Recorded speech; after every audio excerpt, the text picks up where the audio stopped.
Let's see.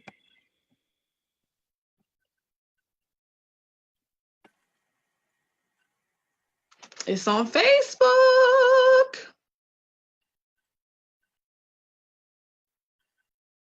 Oh, we're live already? We are live, man. Hi, we're live. Welcome to the Biz Talk Live Show. This is the platform for entrepreneurs to share their entrepreneur stories. We are in the new year. Happy New Year. Welcome to 2019. I am your host, Shante R. Roddy. We ask you, if you are joining this broadcast, please like us. Follow us on Facebook, like this broadcast, share it. Please comment, ask your questions. If we can't get to it during the show, we would definitely follow up with you and answer all your questions. We are just happy to be here, excited about everything that's going on with entrepreneurs and small businesses. And we're looking forward to all the great opportunities of 2019. I am here with Stephanie Nelson of Nelson Legacy Enterprises. Hi, Stephanie. Hi. Meanwhile, guess what? What's amazing is, I don't know if you can hear me, but you can't see me because I'm looking at the video live and you can't see me. So let me give, I don't know, on the more settings, because I made you the host, you might have to go and request audio, I think. I just missed you. Hold on. Oh, wait a minute. Here we go. Let's see. Let's change this to gallery view. Okay. Let's see if that works. And I lost you. I can hear you. I don't have the... So we go from... I can see you. So I don't know if we can see you on the live. I think every time I talk, you can see me. So how about this? We're just going to keep going. Yes. This is take number 3. Right. Okay. And I'm just going to tell you guys, full transparency, we have been at this since a little bit before 12. And so we both have exhausted our energies in trying to get you guys some good information. So there may be something that you hear, and so you may hear some things repeated a couple of different times, but essentially, my name is Stephanie Nelson. I am the CEO of Nelson Legacy Enterprises. I am an entrepreneur who is passionate about helping other entrepreneurs. And that is the reason why I have, that Shante and I have hung in there and continue to broadcast, because we want to be of service to you. We want to help you. And ultimately, that is what my core value is, that I would love to help and serve entrepreneurs. And how I do that is being my authentic self. And then the other ways that I actually distribute that authenticity is through coaching, consulting, and the digital marketing arm of the business, which, as we've discussed in 2 other previous attempts to go live, is the newest arm of my company. And so, again, thank you so much, Shante, for having me and for allowing me to share my story on your platform. You're so welcome. We're so glad to have you here. Can you talk a little bit about, because I mentioned this to you before, because I know a lot of people, entrepreneurs, those that are in business, they're seeking to do various business ventures, and a lot of times have questions about, can they do everything they're doing under one umbrella, or do they need to create a separate company, a separate entity? Kind of walk us through the process of when you came into business, how did you really formulate your company, and how did it kind of evolve into these different arms of your business? So one of the things that I can say is that the first thing I recommend is when you're getting ready to add another service to your business portfolio, I think it's really important that you consult with an attorney. Okay. I believe that when you consult with an attorney, that is one of the best ways to add more services to your business that protects you and puts you in the best possible position. For me, what I did was I added services and arms to the company with a DBA, which means doing business as. Until the company is generating enough revenue at the level that I think the revenue should be generated, I will not I won't do anything. I won't kind of give it its own EIN. Especially with Legacy Digital, it just started, right? So there's no need for me to do that. But one of the best ways to, again, make the decision on how to structure your particular business is to discuss that with first an attorney, but also to secondly, to really evaluate what it is that you're trying to do with this additional service. Exactly what's the goal of it? Is it to bring more attention to other services? So is it like a lead magnet, or is it a legitimate service? I know for me, and what I mean by legitimate is it something that you put your hand to the plow to do for a customer every single day? So that's kind of how I see that. I'm not an attorney, so I'm not the best person to consult. However, again, I would suggest that having that conversation with an attorney is very important. Stephanie, I'm glad that you said that, because I'm always telling people how important it is to involve an attorney in your business. Absolutely. And not waiting till you're 5 years down in business or that you have a crisis, but really bring them on at the concept phase when you're thinking about taking on a business, because they can really help you through all of the legalities and make sure that you're protecting yourself as a business owner. So really, we want to thank you for that. Can you tell us what is like the key driving force that led you to become an entrepreneur? I come from entrepreneurs. Both my mother and my father were entrepreneurs.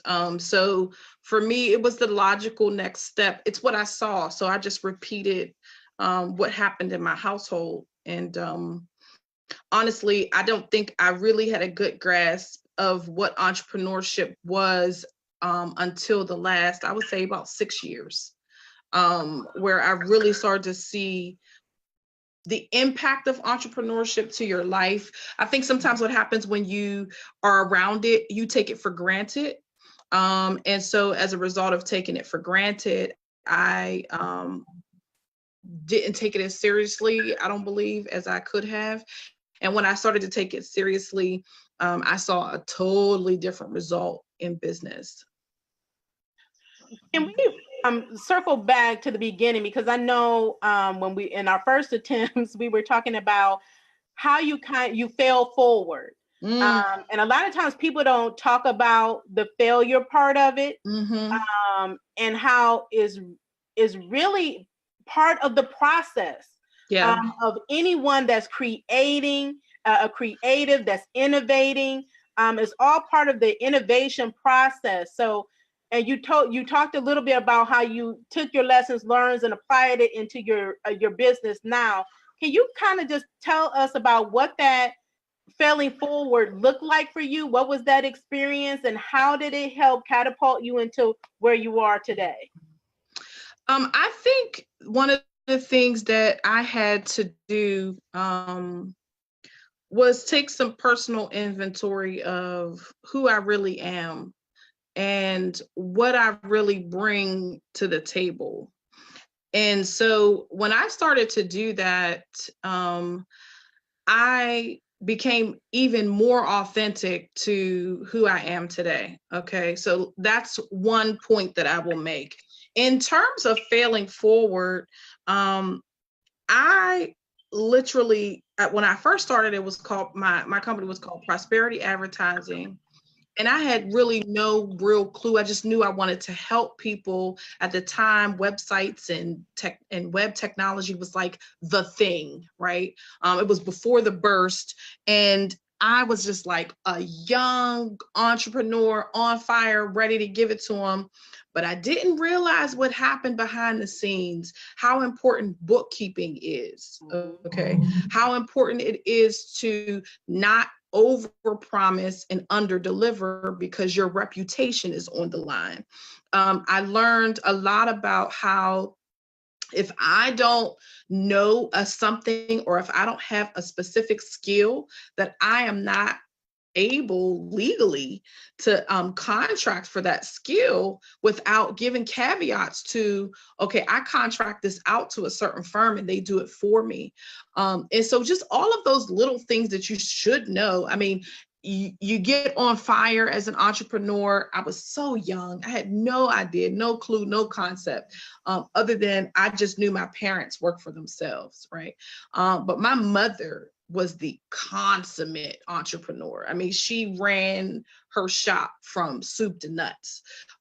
So not that my father wasn't, he was just a different kind of entrepreneur. So I saw operations and was attracted to operations. And so consequently, when I was working for someone else, I was really attracted to how things mechanically ran. Down to the technology that supported. Ultimately, I landed in the technology space because I started in the technology space. But how I was able to fail forward was using every opportunity every mistake that I made, I was able to learn from it in such a way that gave me the next steps for what I won't do or repeat again. Does that make sense? So I did not, if I made a mistake at step A, I didn't repeat that step, right? I figured out what was the way to solve that problem that I was having and repeated those steps and then moved on. Whatever mistakes I made on that level, I figured out what the solution was. And really, that's how you hone your craft. That's how you hone becoming an entrepreneur, in my view, from my position and where I sit. So failing forward literally meant taking step-by-step action. And I say action because I think some people think strategy is it. No, strategy is literally a framework. Action is what gets you to outcomes. So unless you are intentional about taking the necessary steps, you will always be locked into this concept and theory, and you'll always be lost in your head. But what are the actionable steps? And honestly, that's why mentors are so important, because it's not so much that we're smarter or that we know more. What we understand is perspective. So you're sitting in your business every day looking at it. My perspective is 30,000 feet. And I can see the pieces that you're missing in order for you to get where you're trying to go. And that doesn't make me smarter. It just gives me a different perspective, because nobody is smarter about your business, the one that came from you, than you. That's awesome. That's a key point right there, is perspective. And having like that 100-foot or 1,000-foot view, that oftentimes, because we're so close to it, that we don't see these things. So no matter how much of an expert we are in what we do, everybody needs a mentor. Everybody. So the millionaires and the billionaires have mentors. So absolutely, you should. We should. Absolutely. Right. If you really want to get there, if you want to get to the mentor, if you want to get to the billionaire status, and guess what I don't know, and I'm not coming for anyone. However, I am suggesting that in order for you to get to the status that you are wanting to become, You've got to be willing to do what it takes. And that what it takes looks different for every person. It's not the same what it takes. It's not cookie cutter for everybody. Now, I do believe that there are some basic principles and basic actions that you are to repeat in order to see the kind of outcomes that your mentors, your billionaire and millionaire, multiple millionaire mentors are do, that are just a constant in business. But tailor making that experience for the mentorship experience for you is paramount. Ironically, we are in the month of, it's National Mentorship Month in January. And so all month, we really are going to be trying to attract those folks who want it, right? Who are hungry for it. And Shante, your platform is perfect for that, right?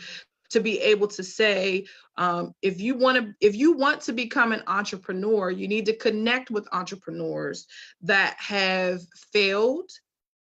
Because don't bring me an entrepreneur that was an overnight success, primarily because if I look at your life and I can't see where you made the mistakes, I don't necessarily trust it, because I'm like, well, how did you learn? What taught you? I keep talking about this book, and Jamie Hopkins, my publisher, is going to kill me, but I keep talking about this book because I want to write it. It's called What Failure Taught Me, because I think what happens is people forget the process of what it took to get them where they were. And it's one thing to talk about it at a high level. It's another thing to talk about it at a transparent, open, and vulnerable level where people can literally take away life lessons. And that's what it's about to me. Entrepreneurship is about the life lesson.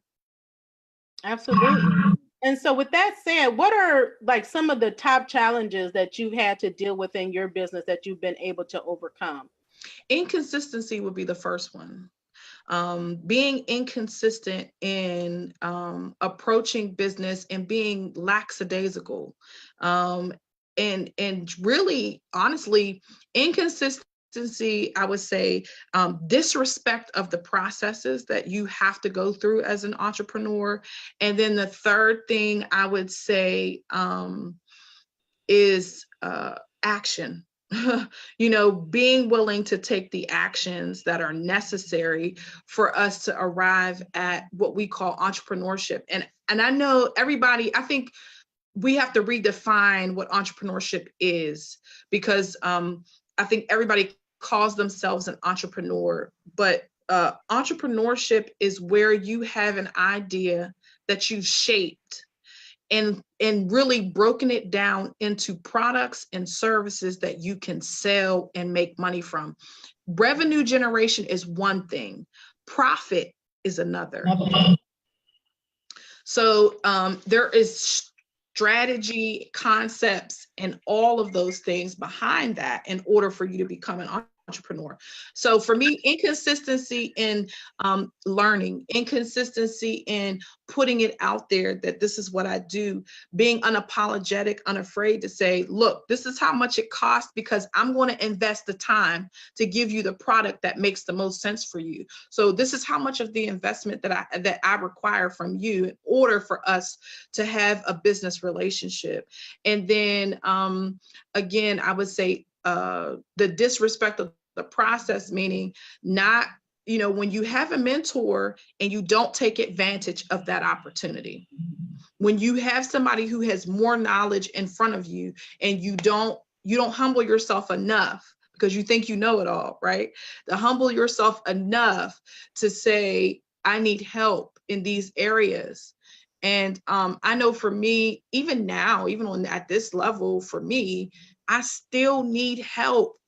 I need some, and I am often in awe of how God gives me information that I know I don't necessarily have. It's literally an aha moment, but it's his favor because he knows I'm like, look, I'm nothing without you. So I got to get this right. Okay. Absolutely. And then the third thing is being willing to take the actions. And I think I find more often than not, action is one of the key prohibitors of entrepreneurship. People don't necessarily, they hear the strategy, they understand the concepts, but they don't always want to take the action. So those are my top 3 challenges. That's good. So you hear her, listen to what she's saying, and the challenges that you have and the failures you have. You take the lessons and you apply that. You take the lessons, you learn from them, and then you apply what you've learned and you turn that into action. So action is key. So tell us what it means for you to be your own boss, because for everybody that has a different meaning. What does that mean to you, and what do you enjoy about being your own boss? So I try not to see myself as my own boss. It's interesting you say that, because I have a different perspective. I don't want to necessarily know it's different, but I feel like that my boss is my customer, right? Yes. They are my boss. So being my own boss that concept doesn't exist. Yes, I can make business model changes without consulting a lot of people, which I don't do, because I feel like your employees are your partners. So there's still some consultation that has to happen there. And then there's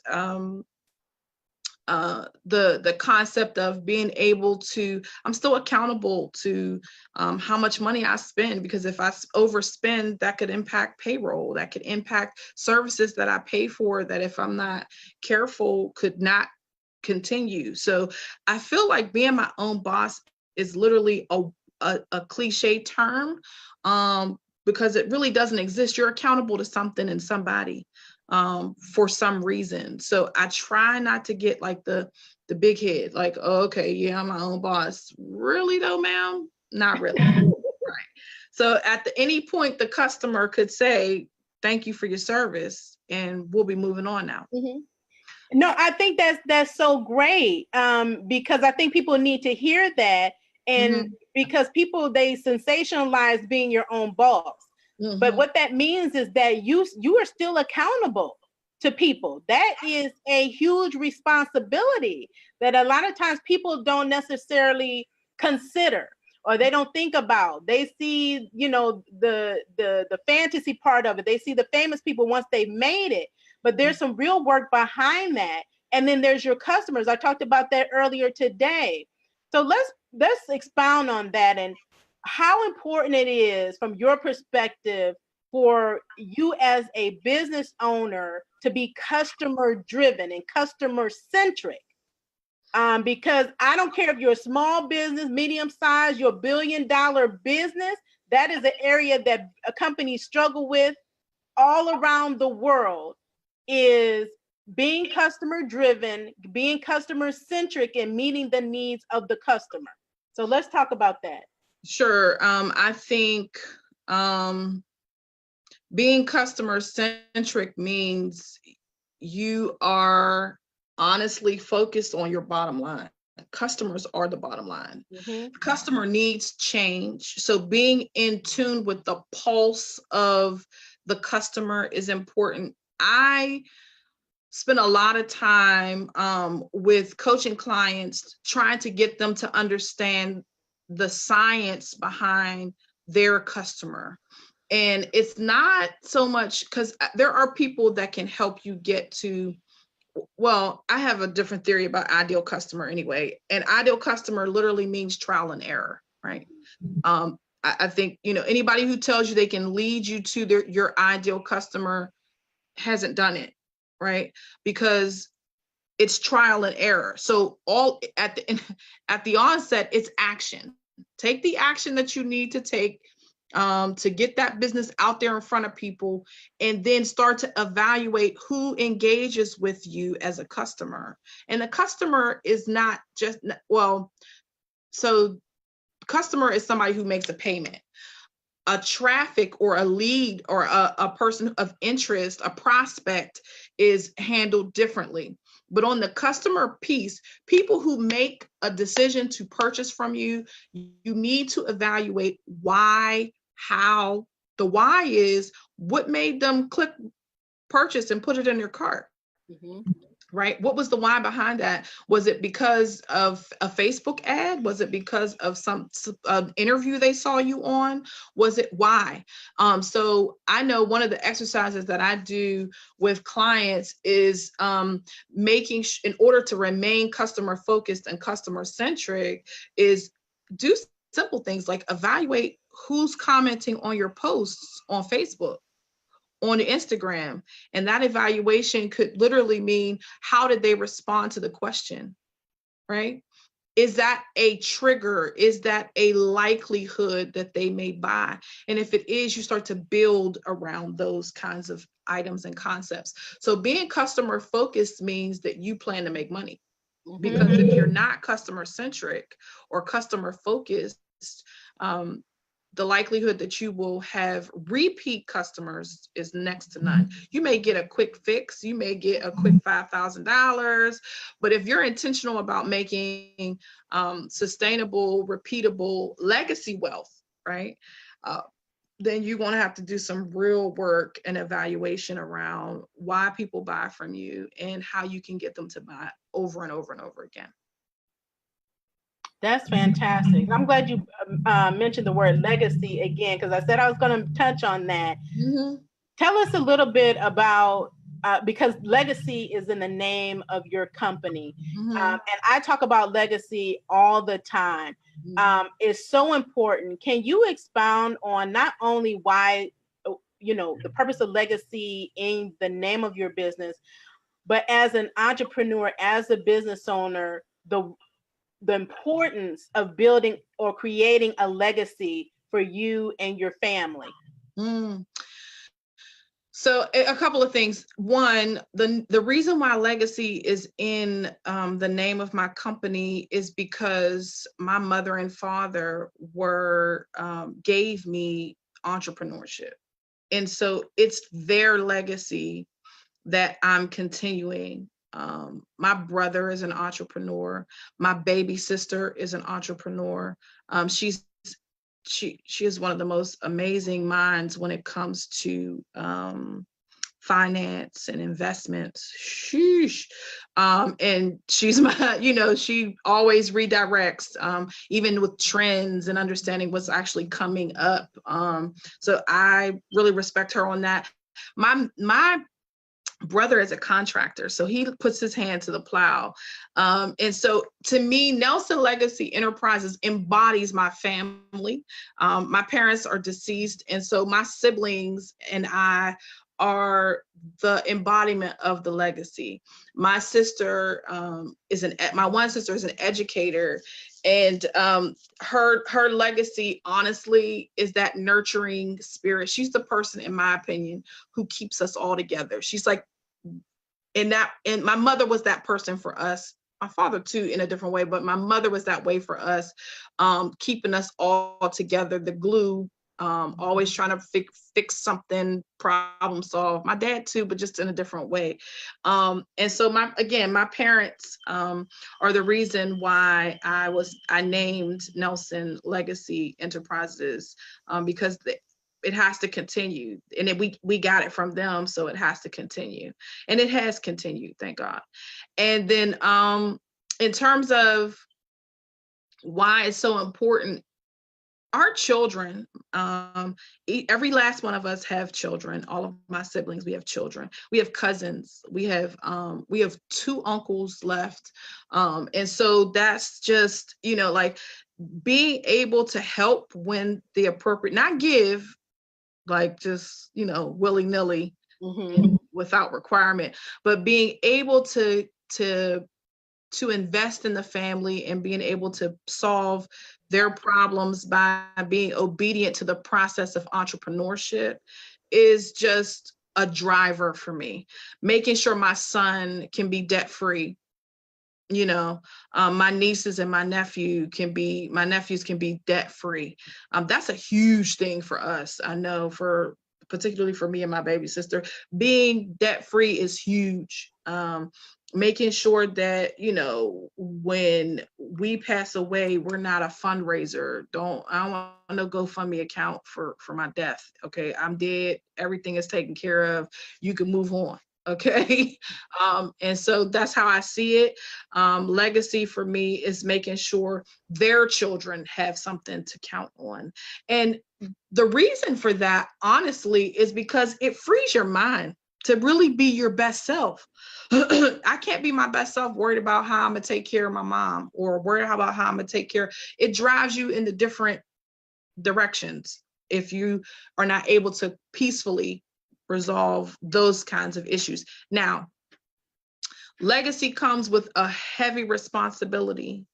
And that responsibility is to manage your affairs, your business, your entrepreneurship journey with integrity. And so until you're ready to do that, please don't say legacy, because you're literally living in your now and not for the sustainable future. So I'm glad that you said that, because a lot of times we only look at the short term, and we need to be thinking long term for your business. At the onset, at the very beginning, what is your ultimate vision for your business? Not that you have to do everything at once, but that's why you have a plan, a strategic plan of a plan of vision of what you have for your business, what you want for your life and your family. Should be all work. Everything you're doing should be in line with your purpose and what you want ultimately for your life. So that is so good. For sure. Purpose. And so, I mean, to that end, if you don't mind, I would like to talk a little bit about the Do It Now Summit that I really want people to participate in. It's actionable steps and stories of entrepreneurs that needs to be kind of communicated in a transparent, authentic, and vulnerable way, where people don't hear just the fluff of, you know, you're empowered to do it. The motivation is important, because I used to kind of skulk at people who did motivation. I really did. And I openly admit that. I was like, but you didn't say nothing, right? But what I'm learning is that if I am not motivated, no differently than I can't stand the process of cooking all the time, but I want to eat, right? So it's the same thing. Motivation is the in between, right? You got to stay motivated to get where you're trying to go. So I don't downplay that anymore, but I publicly admit that I was one of those people be like, really, we out here just rah people to death, but not giving them anything good. But now I'm at a stage where I'm like, ooh, I see how important that motivation can be. It's make or break you. And so the Do It Now will have an empowerment component. The Do It Now virtual summit is happening January 7th and 8th. And it's a virtual summit, so you can just join online. And if you're interested, please just inbox me and let me know, and I'll add you to the list of people who are already joining us for that journey. But the Do It Now concept came from taking those actionable steps, actionable movements to get you as an entrepreneur, or as a person who lives life where they need to be. That's fantastic. And I'm glad that you said that, because that leads me to my next question for you is, what motivates you to keep doing what you're doing? I think for me, day over day, the thing that motivates me beyond is that I just feel like I can't die with all of the investment that my parents, mentors, and people who have helped me in my journey, without making a serious deposit in life and in the earth, if you will. And I really just, so for me, it's not, I can't leave here with all of the stuff that has been given to me, all the tools that have been given to me. And I can't die knowing that if that failure is my portion. I've got to be able to say, oh no, I was able to succeed as an entrepreneur, succeed as a mother, succeed as an aunt, succeed as a friend, succeed as a cousin, to be remembered as somebody who was of benefit to their lives. And if it's just financial, I'm okay with that. But, more importantly, that's the thing, to be better every single day, to take the life lessons and really apply them. I'm extremely introspective. So I'm constantly evaluating decisions that I make. Like, what's the motivation behind it? Where did it come from? Why did I make that decision? What was my motive behind it? Was it pure intention? Was there an ulterior motive or agenda? So what motivates me is to be better today than I was yesterday, and to be that for my family, so that I don't ever. My mother used to say all the time that I don't. She said, Stephanie, you cannot bring reproach on our name. And so for me, I hear that regularly. Stephanie, do not bring reproach on our name. And think about your son, think about everything else. And she wasn't saying that because I was thinking about bringing reproach. She was just saying, don't do it.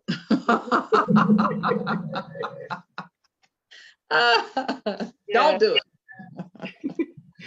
So that's my motivation every single day. That's awesome. So what has been some of your greatest achievements in the years that you've been doing this, that you've been in business? I think the one thing that I always point back to as an achievement is when I lived in Maryland and I was working for the NAACP and their headquarter office. And the challenges that I faced there were just, it was interesting. It was an interesting time. But the one thing is being able to change one person's mind about technology. They had some challenges in their technology area. And the one thing is working with somebody from almost like a coaching perspective of getting them, their mindset ready for the change. And so I think that's kind of where legacy consulting came from, that concept of being able to do change management. And so it happens to just be something that I enjoy being able to see pre and post. So I think, to me, I always point back to that moment where there was a particular woman who was anti the change, and being able to talk to her frequently about what the changes would do to make her job more efficient. That is the thing that I point to as my greatest successful moment in business, because anytime you can have that one-on-one exchange in somebody's life and perspective is different, you've become successful. If you can scale that engagement, and you can scale that encounter, you're beyond successful. That's amazing. So how would you define success? So you've been successful in your business. You've been in this over 12 years now. What does success look like for you?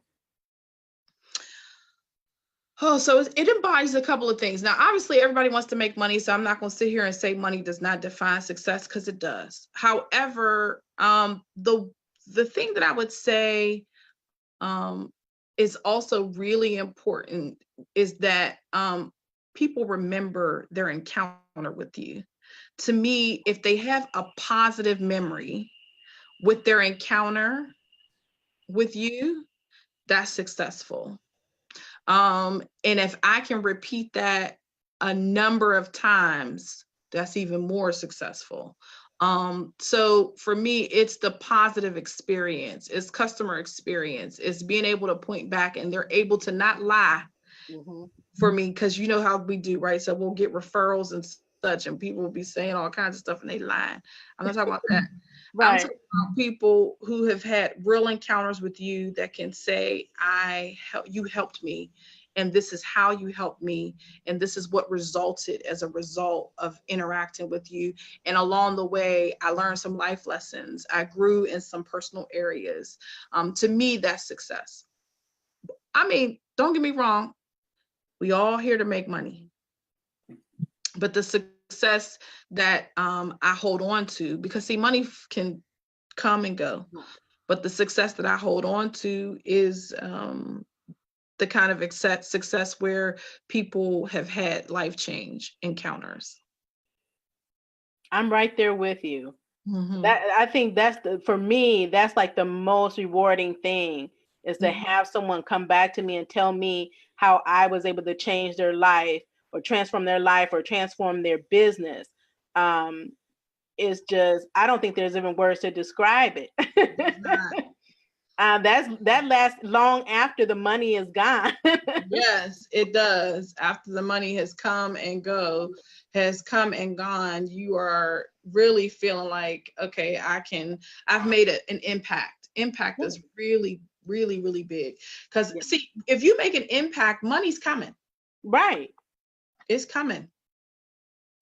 That's why I tell people, if that's so influence, if you make an impact, if you have a solution, if you can solve someone's problem, you will make money. Don't focus on the money. So I'm right there with you. Money is great, but if that's all you're focusing on, you're going to be limited in it. But it'll always be the next scheme. It's never a solution that can, I mean, think about it. I saw this post not too long ago on Facebook with a picture of like a gajillion different types of bread. So there's definitely, just because it's your idea doesn't mean it's brand spanking new, right? But at the end of the day, I'm a loyalist, right? I buy Sara Lee, right? But that's what I do. But there are a gajillion different types of bread, because everybody's taste buds require something different. So your ability to make an impact in a crowded market is not impossible if they can sell from generic all the way up to high-end bread, artisan breads, and Panera bread and the whole nine. If they can do all that and it's still bread, then, and guess what? Bread can only be made a couple of different ways. It's not like they're making it all differently. Packaging is different, price is different, but it's essentially the same ingredients. So, just to me, don't be afraid to influence the way you influence, even if it looks like everybody else is doing it. Exactly. That is so good. I just talked about that the other day. Like, don't limit yourself and your ideas because other people out here are doing it in the marketplace. It's all about, how do you separate yourself? What do you bring to the table? So it's about you and how you can make a difference and how you can make your mark, even though there's a whole bunch of other people doing it in a different way. And that bread example is such a great example, because I know I have certain brands that I like, certain tastes that I like. So you find out, what does your customer like? What do they want? What do they want? And don't inflict on them what you want. Because I know for me, I did that when I first started out. I was like, no, they want this. It was like, no, that's not what we want. We don't want that. And so guess what? My money suffered because when you inflict what you want, that's what you bought, but you're only one person. So now you're like, oh, where's the masses? I thought a lot of people would like this. No, you liked it. And guess what? Now you don't even like it anymore. You liked it for a moment. Right. So you got to get into that. And that's difficult to do. I'm not going to even sit here. People who promise these 6 month, 8 month, 10 month, 3 months, 1 week, whatever it is. I'm not going to tell you that in 3 months, you're going to see a total and complete revenue change. You want to know why? First of all, you got to be willing to do the work. The second thing is, what works for everybody else's business may not work for yours. And I was having a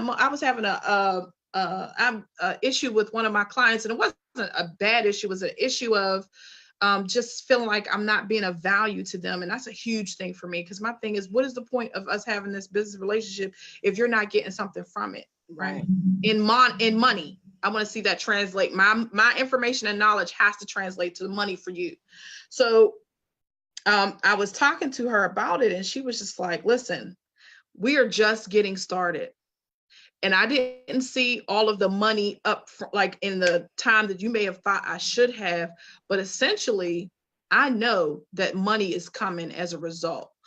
So when you get people like that, who see long term, that this is not just a quick fix, because I know for me, I'm like, okay, I need people to experience quickly that I am valuable, and that needs to be ascribed to a dollar amount of some sort. I'm not saying it has to be thousands and millions of dollars in a moment, but I need to be able to see some turnaround pretty quickly. And what she was able to remind me is that everybody's business and customer is different. What they want and how they buy, and their germination period, how long it takes for them to click the button to say purchase, is different. And you get caught in this cookie cutter, kind of pace, thinking that everybody's going to have the same experience, and it's not.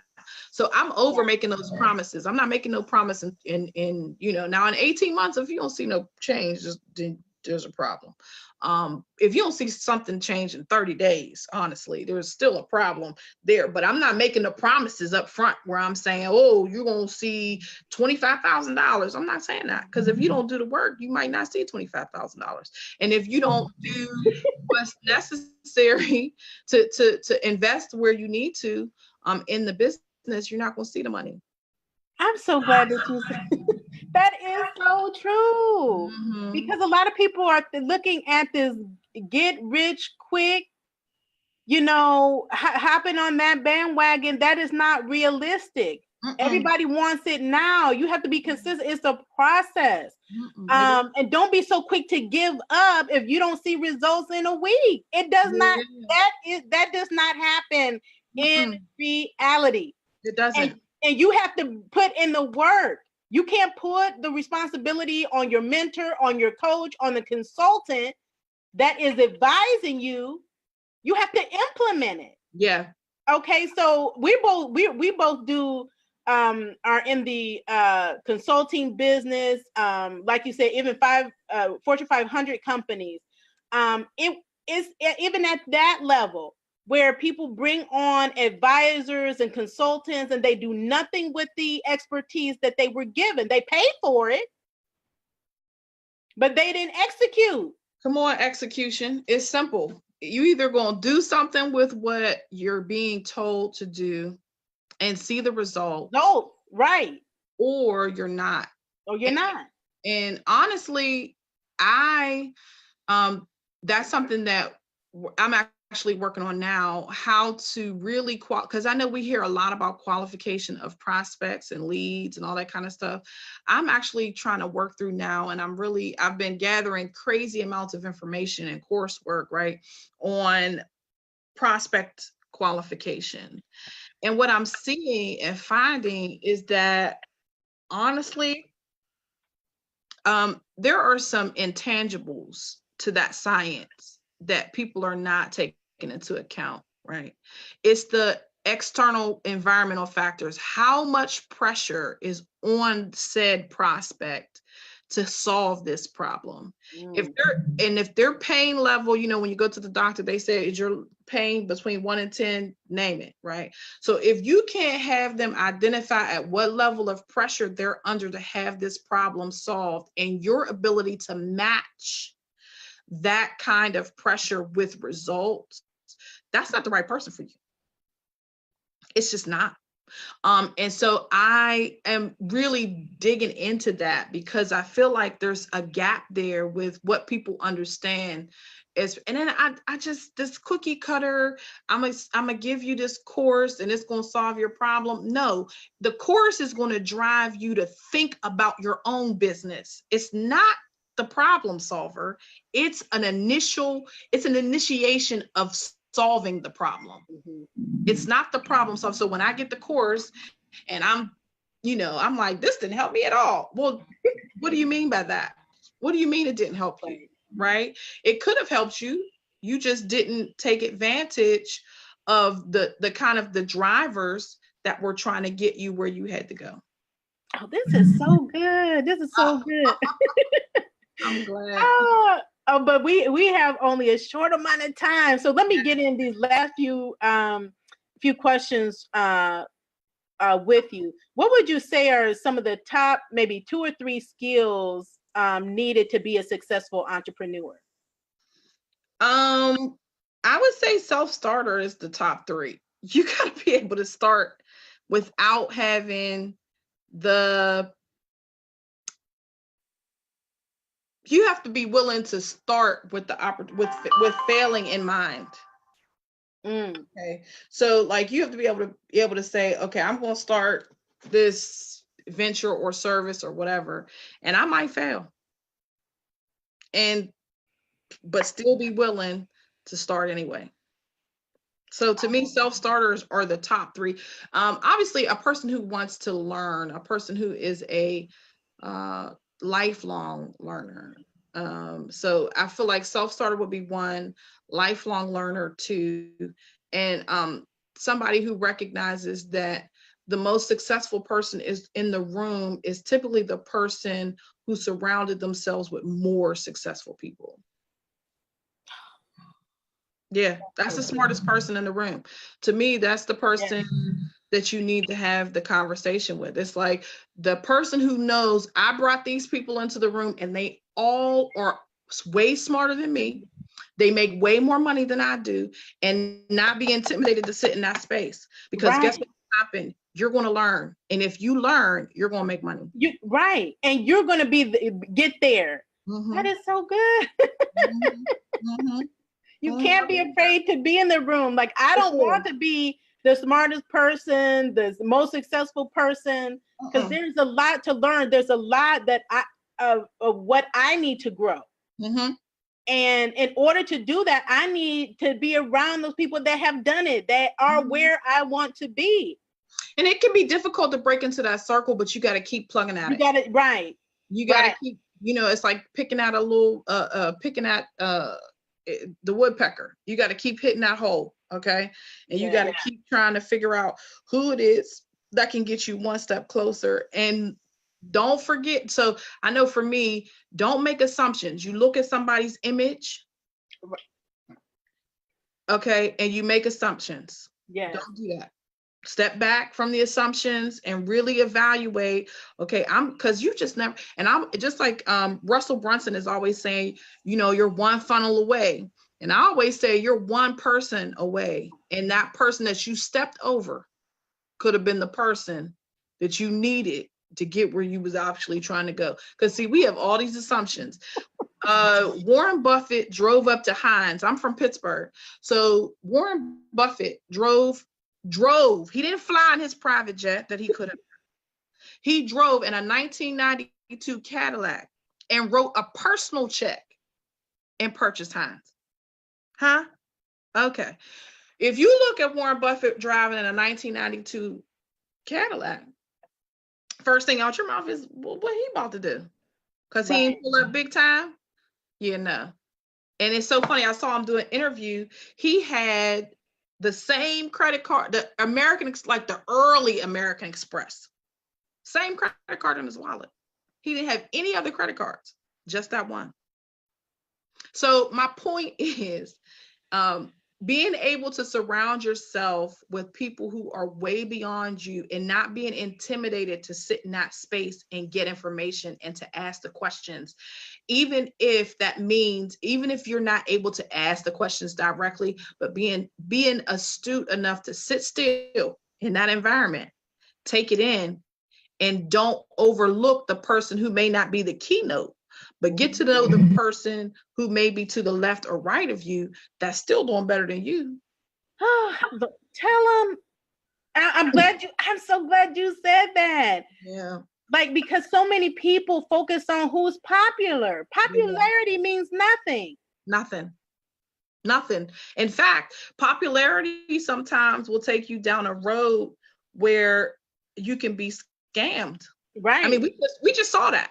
It happens every day. Yes. It happens every day. We just saw that. What was that? That situation that just happened online not too long ago.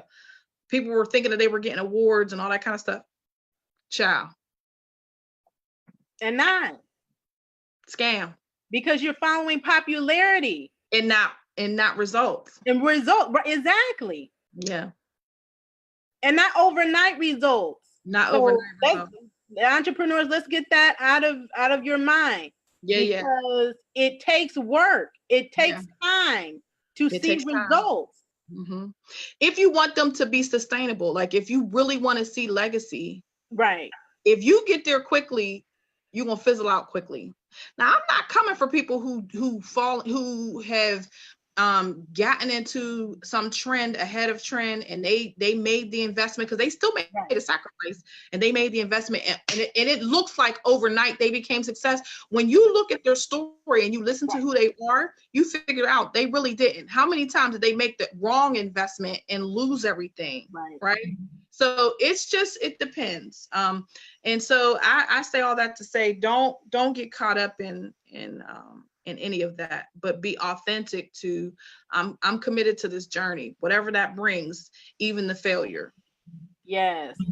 Commit to the journey. And I'm glad that you said that, because and we're going to close with that, because that's why I have this platform and why stories are so important. So important. Because behind every famous person or person you think is successful, there is a backstory.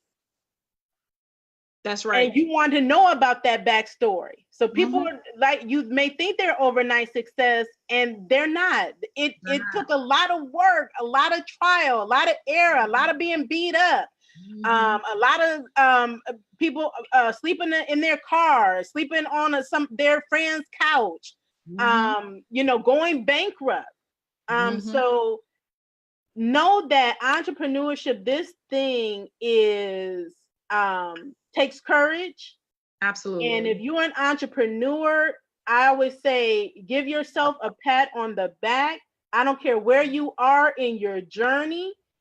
You have accomplished something fantastic. Monumental. Exactly. Because not everybody is in a place that they can be an entrepreneur. Entrepreneurship is not for everybody. It takes a risk taker. It takes great courage to enter entrepreneurship, to stick with this thing, to stay with your passion and what your purpose and what you want to do in your life. So we are with you. We want you to share your stories. Stephanie, we appreciate you coming on. Thank you for having me. Some great nuggets. If you were not able to get in on this live broadcast, please come back and visit this later. We will be sharing it out. Again, this is the Biz Talk Live Show. I am your host, Shante R. Roddy. We would love to have you as a guest on our show. You can visit us at www.intuitiveriskmanagement.com to apply. We do have openings starting in March.